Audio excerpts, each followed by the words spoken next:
सोचिए, वैश्विक व्यापार के नियम कुछ ही घंटों में पूरी तरह से बदल गए। ये कहानी है एक सुप्रीम कोर्ट के फैसले की, एक राष्ट्रपति की बिजली की तेजी से की गई जवाबी कार्रवाई की और एक बिल्कुल नई अमेरिकी व्यापार नीति की। आइए समझते हैं कि आखिर ये सब हुआ कैसे। तो इस सब की शुरुआत हुई सुप्रीम कोर्ट के एक चौंकाने वाले फैसले से, जिसने 175 अरब डॉलर के संभावित टैरिफ रिफंड का दरवाजा खोल दिया। जी हाँ, ये एक बहुत बहुत बड़ी रकम है और ये उस टैरिफ सिस्टम के अचानक खत्म होने का सीधा नतीजा था जो सालों से चला आ रहा था। अब जाहिर है इस फैसले पर राष्ट्रपति ट्रंप की प्रतिक्रिया बहुत तेज और जोरदार थी। उन्होंने इसे भयानक, बहुत निराशाजनक और एक अपमान बताया। इन शब्दों से ये तो एकदम साफ था कि व्हाइट हाउस इस पर चुपचाप बैठने वाला नहीं है। और उन्होंने ठीक वैसा ही किया।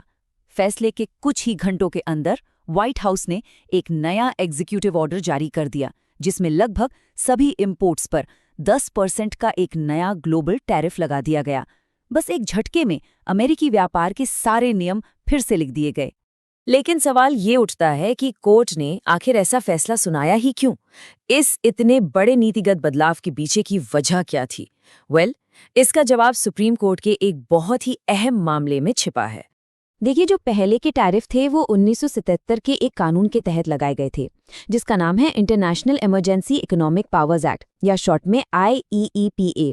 ये कानून राष्ट्रपति को किसी राष्ट्रीय आपातकाल के दौरान अंतर्राष्ट्रीय व्यापार को कंट्रोल करने की ताकत देता है।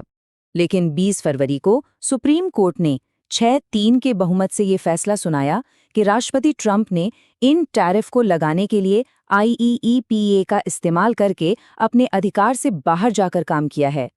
कोर्ट का मानना था कि ये कानून इतने बड़े पैमाने पर टैरिफ लगाने के लिए नहीं बनाया गया था। और इस एक फैसले का असर कितना बड़ा था, जरा ये देखिए।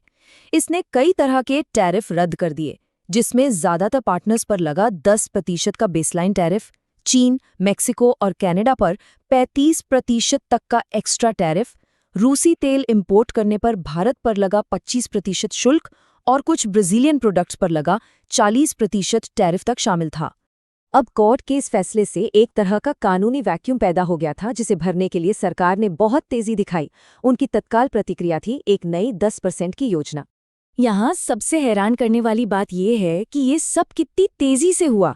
जरा सोचिए, 20 फरवरी को सुप्रीम कोर्ट टैरिफ को रद्द करता है, उसी दिन एक नया एग्जीक्यूटिव ऑर्डर साइन होता है और 24 फरवरी तक 10% का नया टैरिफ लागू भी हो जाता है। लेकिन इसमें एक पैच है, ये सिर्फ 150 दिनों के लिए है। तो सरकार ने ये किया कैसे कानूनी तौर पर? उन्होंने एक कानून की जगह दूसरे कानून का सहारा लिया। उन्होंने IEPA को, जो एक नेशनल इमरजेंसी कानून है, छोड़कर 1974 के ट्रेड एक्ट की धारा 122 का इस्तेमाल किया। ये कानून खास तौर पर व्यापार घाटे जैसी समस्याओं से निपटने के लिए बनाया गया है। ये एक बहुत बड़ा लीगल शिफ्ट था। अब ये जो धारा 122 है, इसकी अपनी कुछ शर्तें और सीमाएं हैं।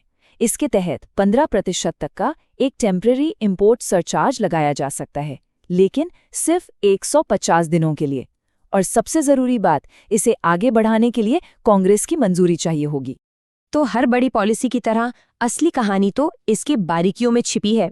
मतलब ये नया टैरिफ असल में चुकाना किसे है और किसे इससे छूट मिली है, चलिए देखते हैं। तो जाहिर है अमरीकी अर्थव्यवस्था की ज़रूरतों को देखते हुए कई प्रोडक्ट्स को इससे बाहर रखा गया है। इसमें दवाइयाँ, एनर्जी प्रोडक्ट्स, कुछ इलेक्ट्रॉनिक्स, गाड़ियाँ और ऑटो पार्ट्स और कुछ खेती से जुड़े सामान जैसे बीफ और टमाटर शामिल हैं। और हाँ, कनाडा और मेक्सिको से आने वाले सामान जो USMCA समझौते के तहत आते हैं, उन्हें भी छूट दी गई है। यहाँ एक बात साफ करना बहुत ज़रूरी है।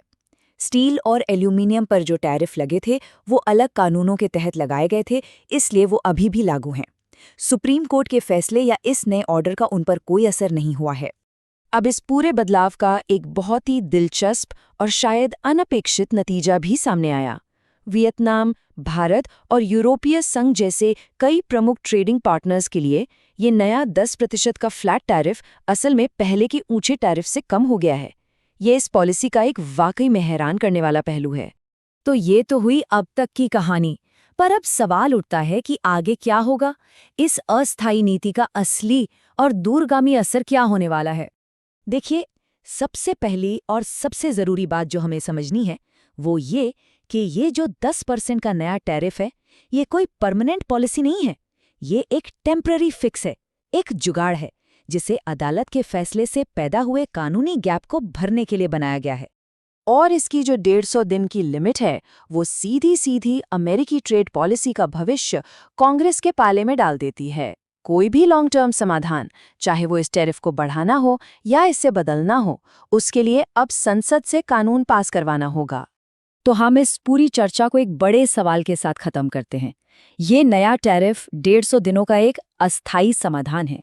जब ये घड़ी की सुई रुक जाएगी, तब क्या होगा? यही वो सवाल है जो आने वाले महीनों में वॉशिंगटन की राजनीतिक और आर्थिक बहस का केंद्र बनने वाला है। इस विश्लेषण में शामिल होने के लिए धन्यवाद।